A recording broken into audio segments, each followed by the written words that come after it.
Okay, Peter, well, I wanted to talk today about quite an emotive subject, obviously the closure of gyms in Liverpool and the ongoing saga thereof that's kind of spun out of control. And hopefully people watching this will find it relevant because it seems to be overtaken by events. Because as we record this, we've just heard that Wales has gone into full lockdown. So we're obviously wondering if Boris is going to trigger a full lockdown here, which is going to kind of make this argument redundant. But just to recap, obviously, you know, on Monday of last week, Liverpool was put into tier 3, the highest level of lockdown.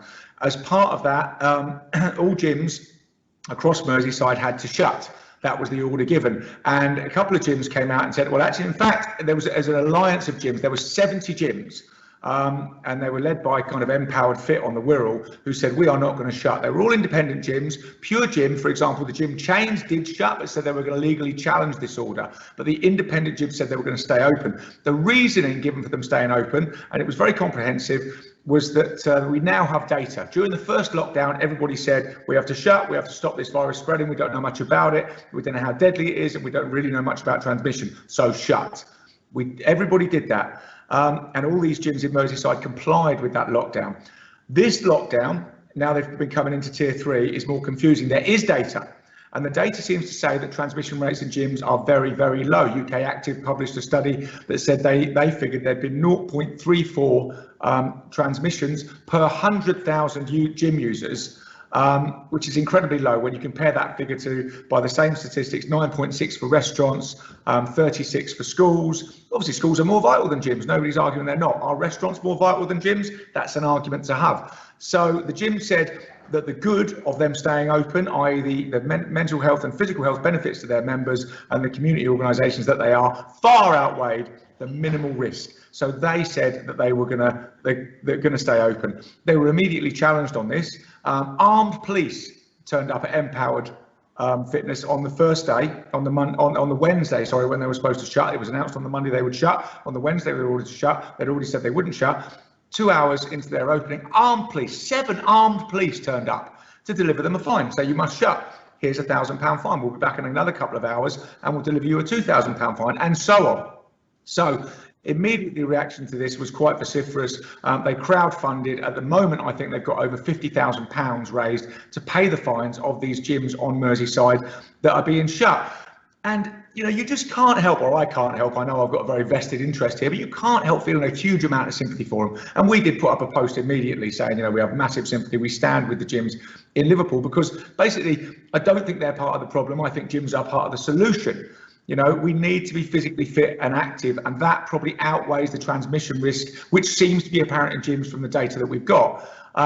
And also, they did have a major point about the mental health of their members, you know, the community spirit that can be engendered in gyms. Obviously, they've taken mitigation measures, as we have, you know, to keep social distance, to keep hand sanitisation, to increase cleaning and so on. So you have to do all these things, increase ventilation, and you do all these things and you mitigate. So it did seem terribly unfair that they were being shut down. And I really agreed with them. And also, there was a bit of confusion over whether they were, who gave the order for them to shut down, because apparently the government said you don't necessarily have to shut the gyms in tier 3. That's a local decision, not a national decision.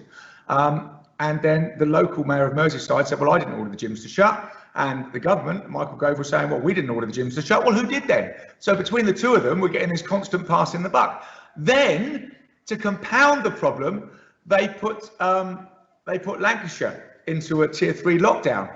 And Lancashire negotiated that the gyms were allowed to stay open. So how does that work? You're shut down in Merseyside. Incidentally, Empowered Fit is on the Wirral.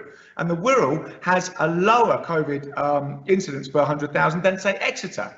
But because Exeter has a big spike, and Exeter is within the broader region, has a lower COVID transmission rate, Exeter gyms don't have to shut down. They're in tier 1.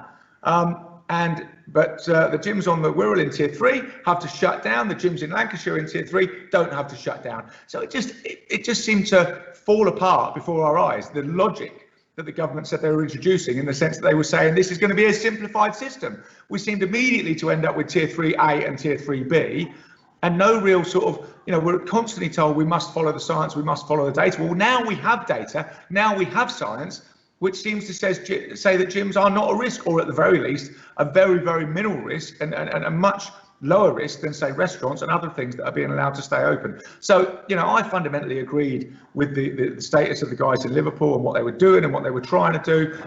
Very sympathetic. And, you know, overall, I think their argument stacks up. They're following the data, they're following the science, which we've been told is so necessary.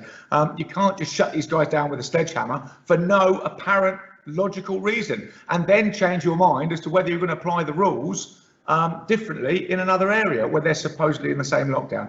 So, you know, I'm 100% up behind these guys, and they're still fighting and battling for it. I mean, one interesting thing as well that's come out of this from following all the social media statements and everything that's happened is that immediately there was a big kickback against this tier 3 lockdown and a big general kickback. There's been demonstrations. I've just come back from London. There was a big demonstration on Saturday in Trafalgar Square. There were demonstrations in Liverpool. There are demonstrations all over the country against these social, you know, these individual and social liberty restrictions.